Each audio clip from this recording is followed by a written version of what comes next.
Então, pessoal, olha só. Aqui é sólido de revolução. Mas a ideia é a mesma do sólido lá para o fatiamento. Você precisa achar a área da seção transversal. A diferença é que em sólido de revolução, a seção transversal é sempre disco. Ou arruela, né? Ou a coroa. Mas só isso. Esse que nós fizemos há poucos instantes aqui, a seção transversal era um triângulo. Mas aqui não. Aqui sempre vai ser disco, quando for sólido de revolução. E ele só deu o texto. Ele não deu um desenho. Aí está dizendo aqui o seguinte, olha, um sólido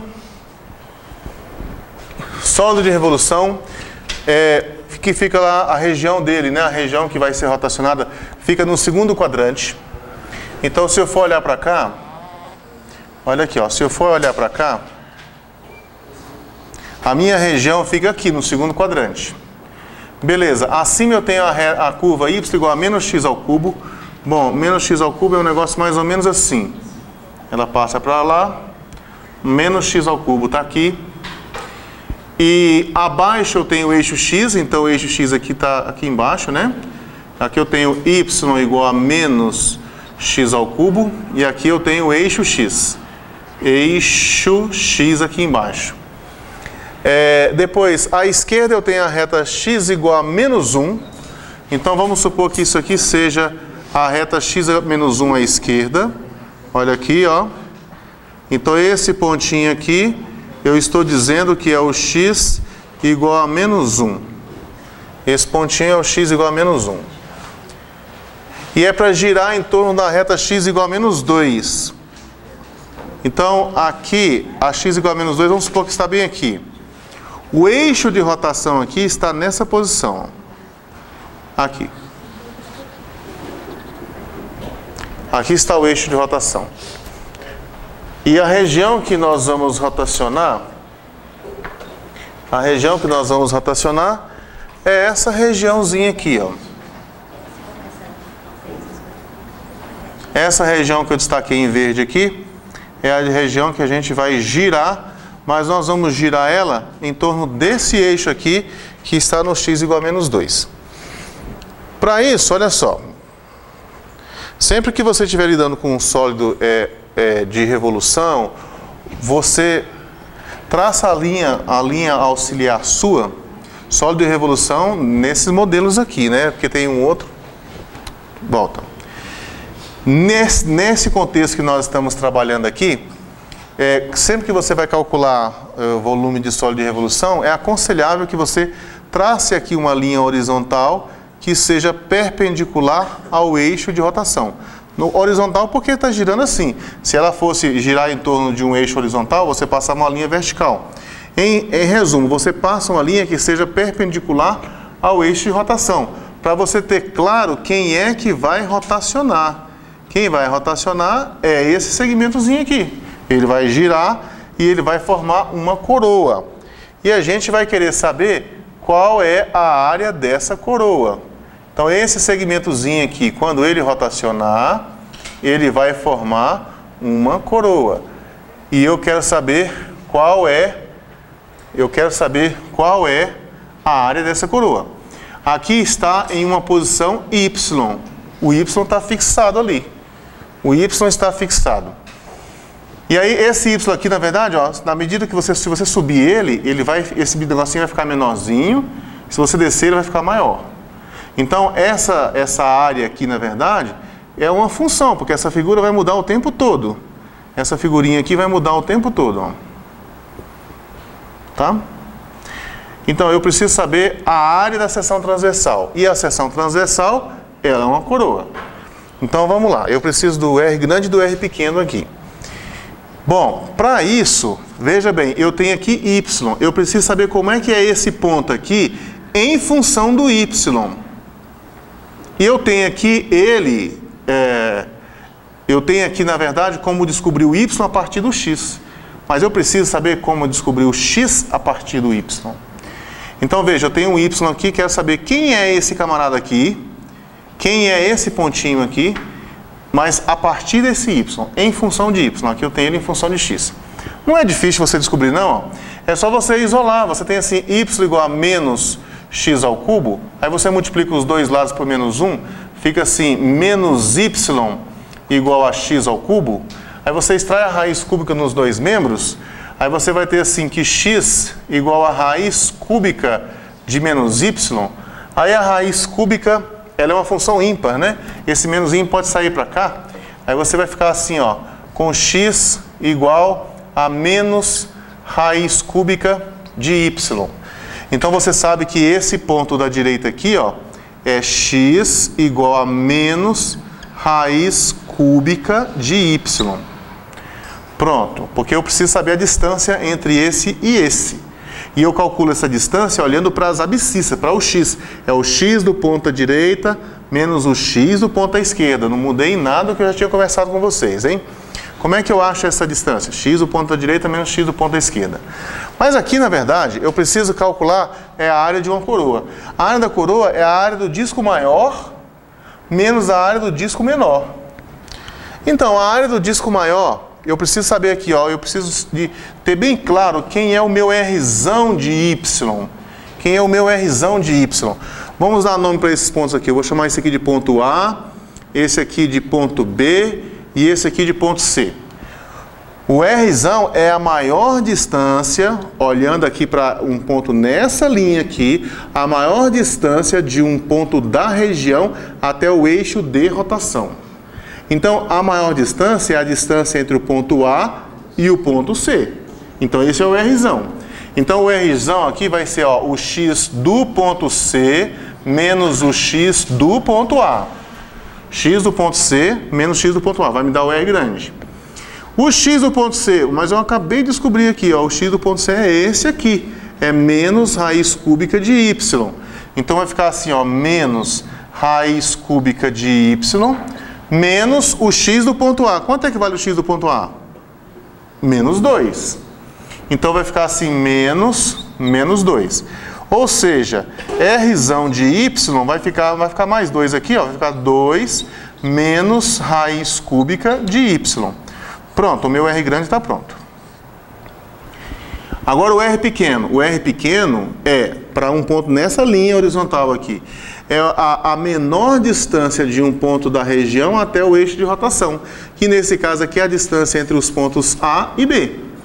Então, o Rzinho, vamos colocar aqui, o Rzinho, o R pequenininho aqui, ó, de Y, vai ser o x do ponto B menos o x do ponto A. Então, vai ser o x do ponto B menos o x do ponto A. Ou seja, o x do ponto B, menos 1. Então, vai ser assim, menos 1. Menos o x do ponto A. Ah, o x do ponto A é menos 2. Menos 2. Então, vai ficar assim, menos 1 mais 2. 2 menos 1 dá 1. Então, Rzinho de y igual a 1. Então, pronto, eu tenho aqui agora o meu R grande e tenho o R pequeno. Aí, agora eu posso pensar em calcular volume. Mas ó, o volume é a integral da área. Como é que é a área da seção transversal? Esqueci de colocar isso aqui. O volume é a integral da área. Eu preciso achar a área aqui. Como é que é a área? Olha só, como é que é a área? É π, é a área do disco maior, que vai ser π vezes R grande ao quadrado. π vezes R grande ao quadrado menos π vezes Rzinho ao quadrado. Não é assim, minha gente? Não é πr ao quadrado? πr ao quadrado? Então, π vezes o R grande ao quadrado menos π vezes o R pequeno ao quadrado. Aqui está o R grande, ó. Então, vai ficar assim. Vamos colocar esse π em evidência? Aí vai sobrar aqui o R grande ao quadrado, que é 2 menos raiz cúbica de y, ó. 2 menos raiz cúbica de y ao quadrado menos o R pequeno, que é 1. Ó, 1 ao quadrado. Aqui você não se esqueça que é quadrado da diferença de dois termos. Então você vai integrar assim, ó. π, aqui vai ficar quadrado do primeiro dá 4, menos 2 vezes o primeiro vai ficar 4, vezes o segundo, já vamos colocar isso aqui na forma de potência de expoente fracionário? Vai ficar assim, y elevado a 1/3. Ó, raiz cúbica de y, que é 1, né? Então é y elevado a 1/3. Quadrado do primeiro, menos 2 vezes o primeiro vezes o segundo, depois mais o quadrado do segundo. Se eu pegar esse aqui e elevar ao quadrado, vai ficar y elevado a 2/3, não é? Se você pegar y elevado a 1/3 e elevar ao quadrado, fica y elevado a 2/3. E aqui menos 1. Então, portanto, acho que agora dá para escrever aqui, né? Portanto, a expressão da área vai ficar 4 menos 1 aqui dá 3. Ah, tem um π também, né? Ó, π. Aí ali vai ficar 3 menos 4y elevado a 1/3 mais y elevado a 2/3.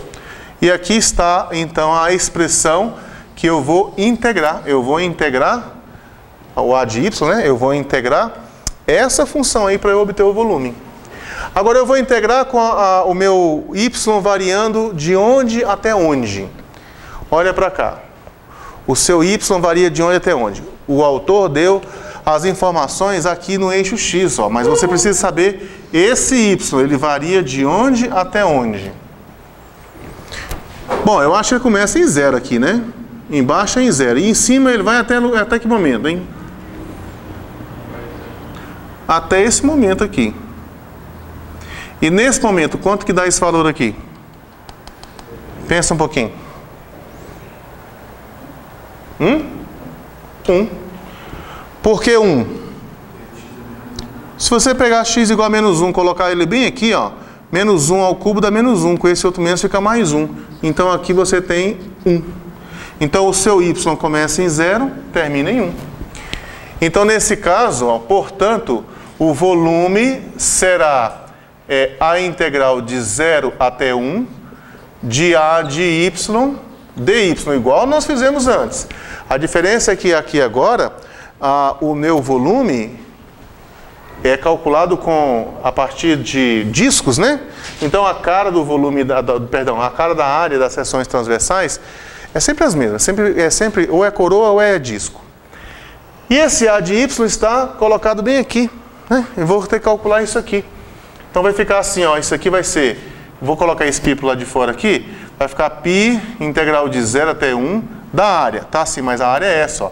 Essa função que está aqui, já que eu coloquei o π para fora, vai ficar assim, 3 menos 4y elevado a 1/3 mais y elevado a 2/3. Fechou aqui, dy. Pronto, agora vamos integrar essas partes aí. A integral desse 3, esse 3 não pode sair não, tá bom? A integral desse 3 é 3y, então vai ser π. Integral aqui é 3y. Aqui. Esse aqui vai ficar assim, menos 4 vezes y. Vamos fazer um rascunhozinho aqui. Deixa eu ver se eu acho um lugar para fazer um rascunho aqui. Vamos ver quanto é que dá y elevado a 1/3 mais 1 dividido por 1/3 mais 1. Então vai ficar y elevado a 4/3 dividido por 4/3. Isso dá 3/4 de y elevado a 4/3. Ah, então aqui vai ficar assim. Essa primitiva aqui, ó. O 4, já coloquei o 4 aqui. A primitiva do y elevado a 1/3 está bem ali. Então dá 3/4 do y elevado a 4/3. Foi daqui, ó, que veio. O 4 já está aqui. E a primitiva do y elevado a 1/3 é essa que eu coloquei aqui, no rascunho. E agora a primitiva do y elevado a 2/3. Vamos fazer aqui no rascunho também, ó. Vai ser assim, y elevado a 2/3 mais 1 dividido por 2/3 mais 1. 3, 4, 5 vai ficar y elevado a 5/3 dividido por 5/3. Inverte aqui, vai ficar 3/5 de y elevado a 5/3. Aqui o cálculo detalhado, ó. Então vai ficar 3/5, vai ficar assim, mais 3/5 de y elevado a 5/3. Variando de 0 até 1. Por sorte, esse 4 aqui dá para cancelar com esse. E você só tem que substituir o y por 1. Porque quando você substituir o y por 0, vai dar 0 em todos os lugares. Então, trocando o y por 1, as continhas todas ficam simples, né? O autor foi muito bacana aí, né? Aí vai ficar assim, 3 menos 3, ó. Porque esse 4 cancelou com 4, ficou só esse 3 aqui. Aqui fica 1 elevado a 4 terços, mas dá 1, né? Dá 1. Então ficou 3 menos 3 mais 3 quintos, e aqui fica 1 elevado a 5 terços, dá 1. Cancela esse 3 com esse 3. Então deu 3π sobre 5 unidade de volume. E pronto, acabou. Só isso.